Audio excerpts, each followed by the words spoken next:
Good morning, everyone. I hope everyone is doing well and very blessed. I just wanted to share with y'all a quick video. I did see this on Twitter, and it's from the RNC Twitter site, and I will share the link in the description below, of course. But before I do this, I want it to remind everybody that all views are my own. I do not give advice. So please think for yourself and decide for yourself. Not all content is appropriate for children. And thank you for joining me. So without further ado, here you go, and I'll be back in just a minute.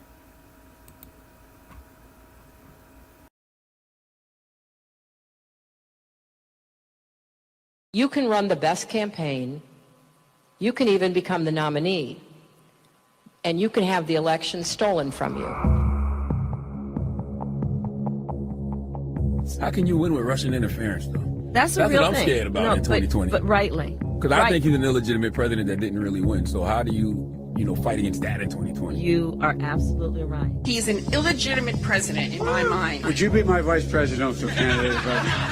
Folks, look, I absolutely agree. Trump didn't actually win the election in 2016. He lost the election, and he was put into office because the Russians interfered. Trump knows he's an illegitimate president. The president-elect, although legally elected, is not legitimate. I don't see this president-elect as a legitimate president. You said you believe that Russia's interference altered the outcome of the election. I do. We have a president who, if in fact it is proven, has been assisted by the Russians and may in fact not be a legitimate president. The one thing that Trump is fearful of when it comes to his being president is that finally we will see how illegitimate his victory actually was. I have an objection. I object to the 15 votes from the state of North Carolina. I object because people are horrified. He's an illegitimate president. Do you believe Trump is a legitimate president? What I believe is that there's no question that the outcome of this election was affected by the Russian interference. There absolutely is a cloud of illegitimacy. So that legitimacy is in question, yes. So that was a very tainted election.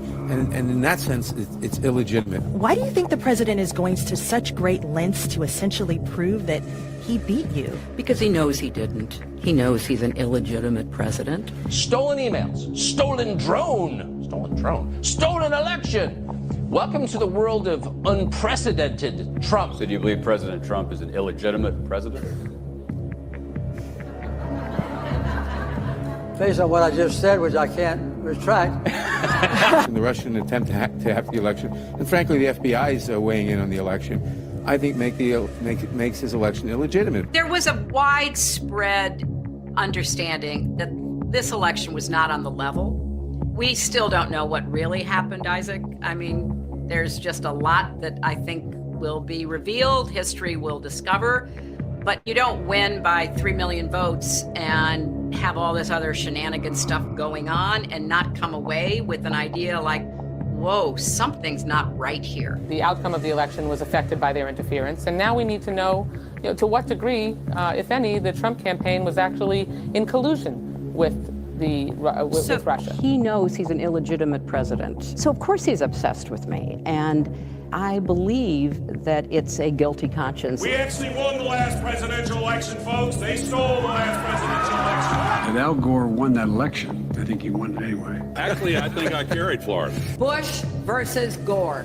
A court took away a presidency. If all the votes were counted in Florida, that Al Gore would be president today and George Bush would be back in office. I come from Florida, where you and others participated in what I call the United States coup d'etat. There's no doubt in my mind that Al Gore was elected president. I rise to object to the fraudulent 25 Florida electoral votes. I must object because of the overwhelming evidence of official misconduct, deliberate fraud, and an attempt to suppress voter turnout. It is signed by myself on behalf of my diverse constituents and the millions of Americans who have been disenfranchised by Florida's inaccurate vote count. The Supreme Court, not the people of the United States, decided this election. Speaking to a Democratic group in Chicago Tuesday, he made it clear he thinks Al Gore was the winner. By the time it was over, our candidate had won the popular vote, and the only way they could win the election was to stop the voting in Florida. Katherine Harris, Jeb Bush, Jim Baker and the Supreme Court hadn't tampered with the results, Al Gore would be president. The Supreme Court elected the president. 2004, yes. Al Gore won the state of Florida in 2000, although not the presidency. But the Supreme Court tampered? That's a large charge.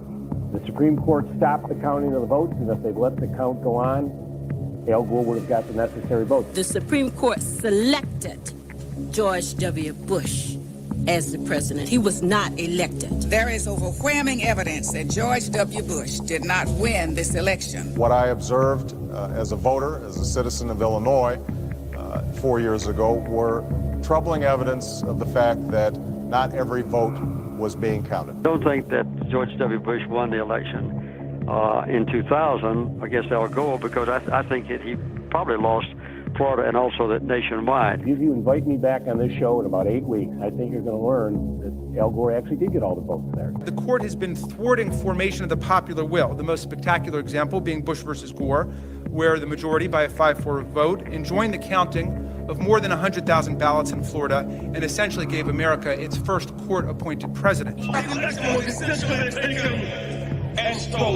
think in 2000, everybody thought, well, he did win the election, Al Gore. After the election, when you stole the election, you came back here and said, get over it. No, we're not going to get over it. You know it, I know it, they know it.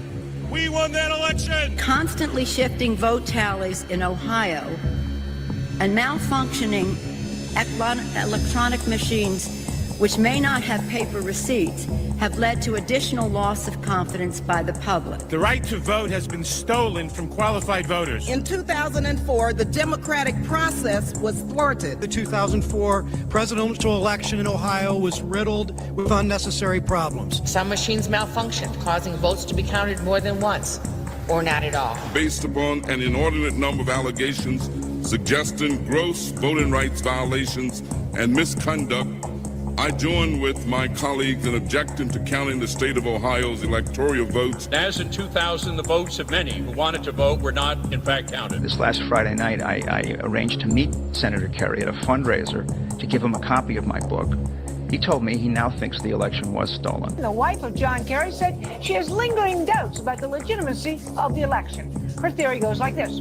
Two brothers, she calls hard right Republicans, own 80% of the voting machines in the U.S. Therefore, it would be easy to hack into the mother machines that control the electronic voting. There were numerous irregularities in Ohio, including large percentages of rejections of provisional balloting, problems with voting machines. As we look at our election system, I think it's fair to say that there are many legitimate questions about its accuracy, about its integrity. There are still legitimate concerns over the integrity of our elections. I agree with tens of millions of Americans who are very worried that when they cast the ballot on an electronic voting machine, that there is no paper trail to record that vote. The numerous irregularities that occurred with the electronic voting machines in Ohio on November the 2nd of last year point to an unresolved national crisis. We cannot declare that the election of November 2nd, 2004 was free and clear and transparent and real. There must be independent testing of the voting machines used in Ohio. I'm not confident that the election in Ohio was fairly decided.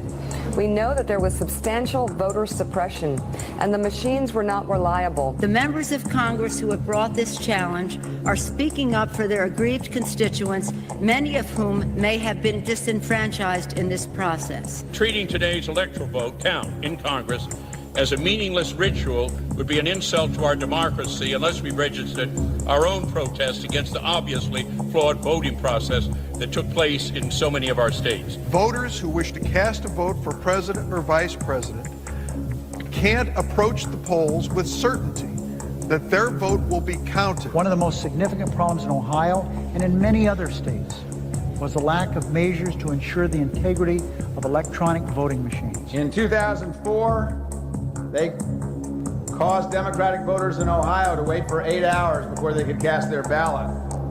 They turned the Department of civil rights of the Justice Department into the voter suppression division with voter ID laws, voter purging, voter caging, voter intimidation. There aren't going to be any more election stealings. And despite the final tally and the inauguration and the situation we find ourselves in, I do have one very affirmative statement to make. We won. Without voter suppression, Stacey Abrams would be the governor of Georgia. Andrew Gillum is the governor of Florida. You refused to concede and say that you lost. Do you stand by that decision today? Absolutely. The election was not fair. The process was not fair. If Stacey Abrams doesn't win in Georgia, they stole it. It's clear. It's clear. I think that Stacey Abrams' election is being stolen from her. It was not a free and fair election. Brian Kemp stole the gubernatorial election from Georgians and Stacey Abrams. But will I say that this election was not tainted, was not a disinvestment and a disenfranchisement of thousands of voters? I will not say that.